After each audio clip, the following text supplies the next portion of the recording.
Hi friends, என்னோட பேர் Subha. Tanjore painting ப்ளவுஸோட ஸ்லீவ் பார்ட்டில் எப்படி போடுறது அப்படின்னு இப்போ உங்களோட நான் ஷேர் பண்ணிக்க போகிறேன். இதுக்கு ஒரு படத்தை வந்து நான் ப்ளூ கார்பன் வச்சு ட்ரேஸ் பண்ணி எடுத்திருக்கேன். Fevicryl 3D outliner pearl metallic gold வச்சு அந்த படத்தோட அவுட்லைன் ஃபுல்லாக வரையணும். இதுதான் ஃபஸ்ட்டு ஸ்டெப்பு. இந்த மாதிரி வரைகிறதுக்கு நமக்கு கொஞ்சம் ப்ராக்டிஸ் வேணும். இதுக்கு ஒரு சின்ன டிப்ஸ் சொல்கிறேன். ஸ்கூல் பசங்களோட ரூல்டு நோட் புக் பேப்பர் இருக்கும் இல்லையா, அந்த பேப்பரில் இருக்க லைன்ஸ் மேலேயே நம்ம வந்து லைன்ஸ் போட்டு வரைஞ்சி ப்ராக்டிஸ் பண்ணலாம். சர்க்கிள், ஸ்கொயர் இந்த மாதிரிலாம் போட்டு நம்ம ப்ராக்டிஸ் பண்ணோம் அப்படின்னா இது போடுறதுக்கு ரொம்ப ஈஸியாக வரும். இதுக்கு பெருசாக ட்ராயிங் தெரிஞ்சிருக்கணும் அப்படின்றதெல்லாம் கிடையாது. பிகினர்ஸ் யார் வேணாலும் இதை ட்ரை பண்ணலாம். ஏன்னா இது ரொம்ப ரொம்ப ஈஸியான பெயிண்டிங் மெத்தட் தான், இந்த அவுட்லைனர் வச்சு போடுறது. இது போடுறதுக்கு தேவையான மெட்டீரியல் வந்து 1 மீட்டர் சில்க் காட்டன் பிளவுஸ் எடுத்திருக்கேன். ஃபெவிக்ரில் பிராண்டோட 3D outliner pearl metallic gold எடுத்திருக்கேன். குந்தன் ஸ்டோன்ஸ் 2 mm சைஸில் டிஃப்ரெண்ட் கலர்ஸ் எடுத்திருக்கேன். கேம்லின் பிராண்டோட 000 ப்ரஷ் ஒன்று, நம்பர் 1 ப்ரஷ் ஒன்று எடுத்திருக்கேன்.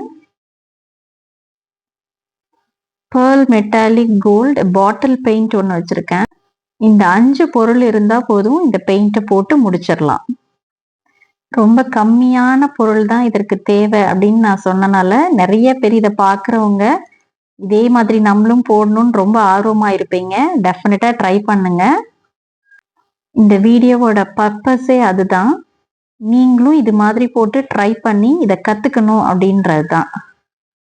இந்த வீடியோ உங்களுக்கு யூஸ்ஃபுல்லாக இருந்துச்சா அப்படின்னு சொல்லி கமெண்ட்ல நீங்கள் சொல்லுங்கள். இது மாதிரி அடுத்தடுத்து பெயிண்டிங் வீடியோஸ் நான் அப்லோட் பண்ணுறேன். பெயிண்டிங்கை ஃபுல்லாக போட்டு முடிச்சுட்டு அதை டிஸ்டர்ப் பண்ணாமல் ஒரு நாள் ஃபுல்லாக காய விட்டுறணும். மறுநாள் வந்து இந்த பெயிண்டிங்கோட பேக் சைடில் நம்ம அயர்ன் பண்ணணும்.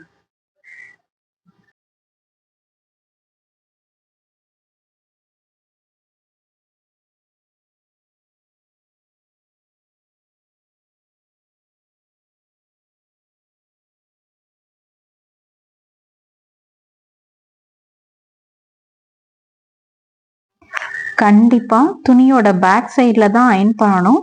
அதுவும் அயர்ன் பாக்ஸில் சில்க்குக்கான டெம்பரேச்சர் இருக்கு இல்லையா, லோ டெம்பரேச்சர் சில்க் மெட்டீரியல், அதை செட் பண்ணி அந்த லோ டெம்பரேச்சரில் தான் அயர்ன் பண்ணணும். இந்த பெயிண்டிங்கை இன்னும் மேலும் அழகுபடுத்துறதுக்காக தான் இதில் கலர் கலர் ஸ்டோன்ஸ் ஒட்ட போகிறோம். அந்த ஸ்டோன்ஸ் எல்லாம் வந்து நான் ஒரு பாக்ஸில் போட்டு நான் ஸ்டோர் பண்ணி வச்சிருக்கிறேன். எடுக்கிறதுக்கு ரொம்ப ஈஸியாக இருக்கும் இந்த மாதிரி நம்ம ஸ்டோர் பண்ணும்போது. இந்த ஸ்டோன்ஸ் எல்லாம் வந்து ஒட்டுறதுக்கு செப்பரேட்டாக கம் எல்லாம் தேவையில்லை.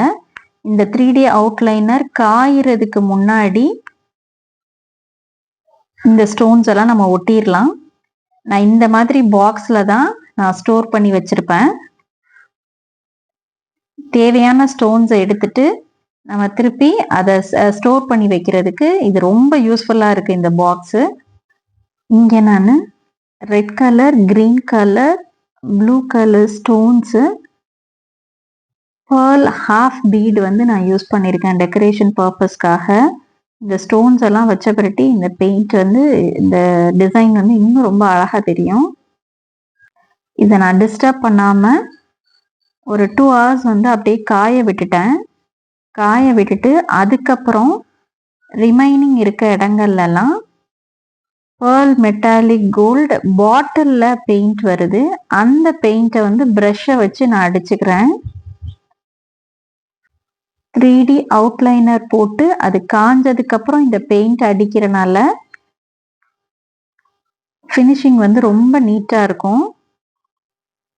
கண்டிப்பாக 3D அவுட்லைனர் காஞ்ச பிறகு தான் இந்த கோல்டு கலர் நம்ம கொடுக்க ஆரம்பிக்கணும். இல்லாட்டினா ஒன்றுக்கு ஒன்று மர்ஜ் ஆகி அது பார்க்கவே அசிங்கமாயிடும். ஸோ இந்த ஒர்க் பண்ணும்போது பொறுமை ரொம்ப ரொம்ப அவசியம். ஒவ்வொரு ஸ்டெப்பாக காய விட்டுட்டு அதுக்கப்புறம் பண்ணிங்கன்னா ஃபினிஷிங் வந்து ரொம்ப நீட்டாக இருக்கும்.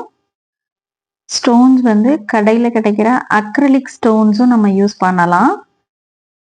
இல்லை அந்த ஸ்டோனோட லுக் இன்னும் ரொம்ப அழகாக வரணும் அப்படின்னு நீங்கள் நினச்சிங்கன்னா டேஞ்சூர் பெயிண்டிங்கில் யூஸ் பண்ணுற real Tanjore painting glass stones இருக்கு இல்லையா, அதை நம்ம யூஸ் பண்ணலாம். அது வந்து லுக் வைஸ் பார்த்தீங்கன்னா ரொம்ப அழகாக இருக்கும்.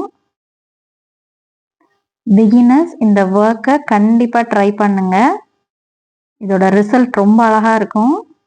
அதுக்கப்புறம் நீங்களே வந்து அடுத்தடுத்து நிறைய ஒர்க் இதில் போட ஸ்டார்ட் பண்ணிடுவீங்க. பேர்ல் மெட்டாலிக் கோல்டு பாட்டில் பெயிண்டில் இருக்கிற பெயிண்டிங் தான் இப்போ நான் போடுறேன் ப்ரஷ் வச்சு. இது கம்ப்ளீட்டாக போட்டு முடித்தோடனே நல்லா காஞ்ச பிரட்டி, இது பீகாக்ன்றனால லைட்டாக ப்ளூ கலர் ஷேடு மட்டும் நான் கொடுக்குறேன் அதோட பாடி பார்ட்டில். அது இன்னும் கொஞ்சம் அழகாக ஹைலைட் பண்ணி காட்டும். அதுக்காக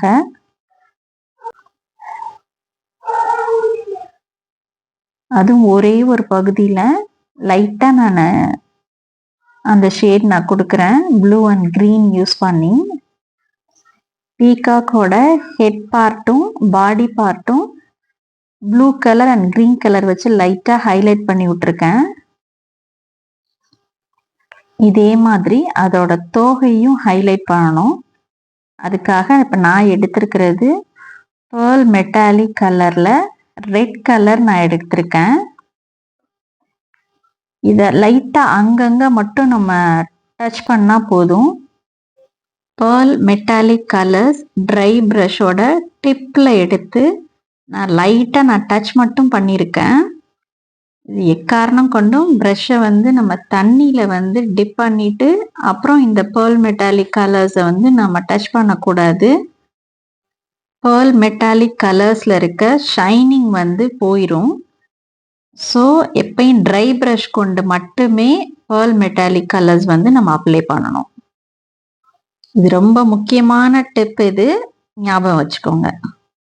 பெயிண்ட் பண்ணி முடித்த உடனேயே ப்ரஷ்ஷை வந்து நல்ல தண்ணியில் கழுவிட்டு ஒரு காட்டன் கிளாத் வச்சு ஈரம் இல்லாமல் தொடச்சி வச்சிருங்க. அப்படி இல்லை அப்படின்னா ப்ரஷ் வீணாகிரும். மயிலோட கண்ணு வரைஞ்சிருக்கேன். அதுக்கப்புறம் அதை இன்னும் கொஞ்சம் அழகாக்குறதுக்காக ஃபேப்ரிக் கலரில் ஒயிட் கலர் எடுத்து அந்த ப்ரஷோட டிப்பில் டச் பண்ணி அங்கங்கே டாட் மாதிரி வச்சுருக்கேன். அழகாக இருக்குல்ல? ஐ ஹோப் இந்த வீடியோ உங்களுக்கு ரொம்ப பிடிச்சிருக்குன்னு நான் நம்புகிறேன். மற்றும் ஒரு வீடியோவில் மீண்டும் சந்திப்போம்.